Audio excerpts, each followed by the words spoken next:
Good morning, broadcasters, and welcome to another Future of 360 Seconds, the latest news and commentary for broadcast professionals. My name is Mark Sinzukov, here reporting for TKT 1957. Let's discuss the latest technological news with our respected expert, Philip Grossman. Do not forget to subscribe and leave a like below. The first thing we're going to talk about is the Atomos Shinobi 2, the major firmware update that they have had with their camera control and exposure tools. Atomos has released a significant update for its Shinobi 2 monitor, which in particular has introduced new features such as touch to focus on select cameras, camera control for Fujifilm and Nikon models, and advanced exposure tools like RE false color and L-zone colorized exposure modules. Philip, what are your thoughts about this technology? So Atomos is one of the leaders in sort of on-camera monitors, third-party monitors, and it's interesting. They really started as a ingest recorder, a recorder that sat on the camera to allow you to take the HDMI out or SDI out, and eventually raw data out. And record in ProRes, now ProRes RAW. So they really sort of were the leaders in that. Odyssey, Convergent Designs Odyssey was the other one at that time.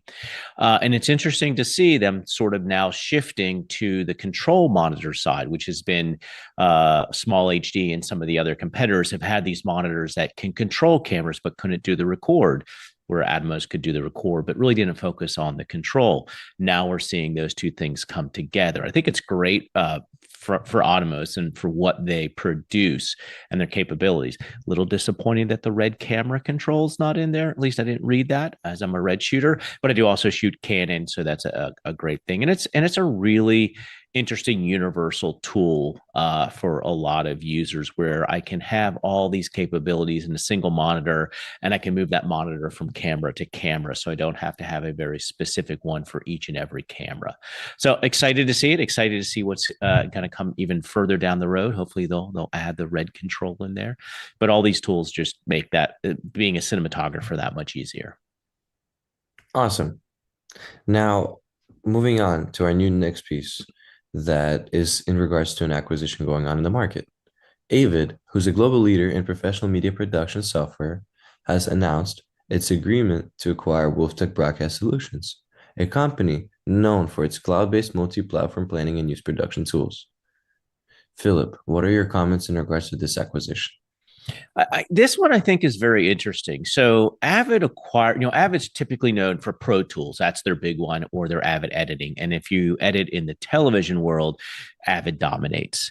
But they really have acquired a lot of broadcast technologies over the years that don't necessarily get a lot of headlines. This one is interesting because Avid is one of the two primary sort of newsroom computer systems, iNews, the other one being ENPS. Wolf Tech is a sort of a startup. I did some work with them a couple of years ago, an evaluation for one of the, three-letter acronymed national broadcasters, international broadcasters, and they really have an interesting tech. Avid has not been great at integrating the tech that they acquire, which is not just an Avid issue. I mean, Imagine had the same issue when it was Harris, and a lot of companies do that, is how do we integrate the tech?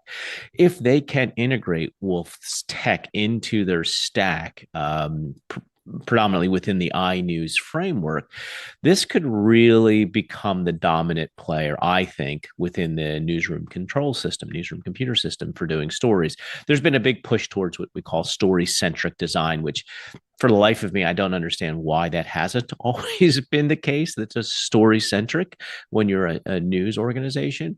But that tech and its integration with Avid and its editing really could give a big boost to that kind of capability. It's cloud-based, so it gives Avid some chops into the cloud world. The big question will be, how expensive do they make it, and will they be able to make it available to sort of those mid-tier and smaller organizations to adopt, which would be a very interesting play. Awesome. That's really interesting. Great points. Now, lastly, to discuss, Panasonic Connect Europe has introduced an auto framing feature for its PTZ cameras, aiming to improve video production quality and efficiency, alongside many other great technologies that add to it. Philip, as our expert, what are your thoughts on these solutions and how integral are they to the system? Well, I think this is probably the area where AI will dominate. Yes, there's a lot of way, AI can help you pick the shots, can help you with coloring, yada, yada, yada. This is a tech that really helps camera people, that helps organizations that might not have, an individual per camera where they have to manage multiple cameras at a time, or one-man band operations, or smaller shops. And this is the kind of tech that really, I think, it's not super complicated from an AI perspective. Doesn't take a lot of processing power in comparison, but it really does add a benefit to those production environments. So I'm happy to see it, and I'm happy to see a lot more manufacturers also doing this similar things. Many thanks to our expert, Philip Grossman. This was TCAT 1957 reporting. Thank you and have a wonderful rest of your week. Bye bye.